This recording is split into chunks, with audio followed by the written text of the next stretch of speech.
국민 경제 전반에 관련된 사항이기 때문에 한 말씀 드리겠습니다. 지금 중국 경제가 매우 심상치가 않습니다. 중국 소비자 물가 지수가 2년 5개월 만에 마이너스를 기록하는 등 디플레이의 가능성에 대해서도 매우 우려하고 있는 그런 상태입니다. 이러한 상황에서 또 중국의 부동산 시장이 지금 굉장히 위기 상황입니다. 금융권 전체로 확산될 조짐이라고 걱정하고 있는 상황입니다. 중국 정부가 여기에 따라서 우리나라 돈으로 111조 원에 해당하는 막대한 유동성을 풀어서 수습에 나섰지만 위안화가 16년 만에 최저치로 추락을 했습니다.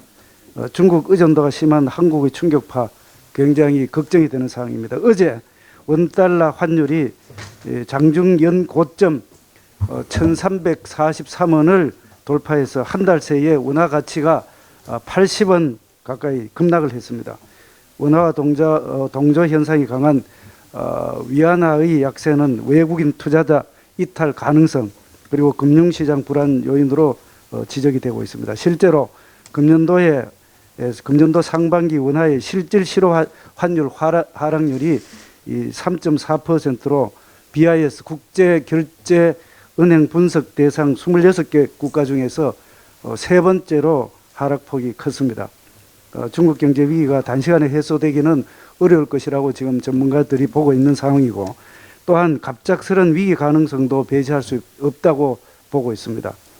상저하고를 기대했던 우리나라 경제 먹구름이 드러질 가능성에 대해서도 준비를 해야 되겠습니다.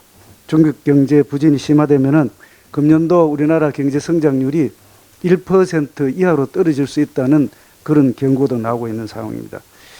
정부는 회복세로 보이겠는 우리 경제가 중국 등 주변국의 악재로 인해서 성장세가 꺾이지 않도록 세심한 주의와 만전을 기하겠습니다.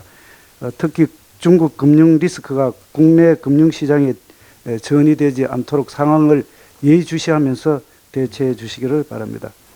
또한 중국 공급망 의존도를 낮추기 위한 원자재 조달 다변화, 중국과 기술 격차 유지를 위한 수출 경쟁력 확보 방안, 그리고 수출국 다변화 등 중장기적인 중국발 불안 완화 대책 마련에도 만전을 기해 주셨으면 좋겠습니다. 이상입니다.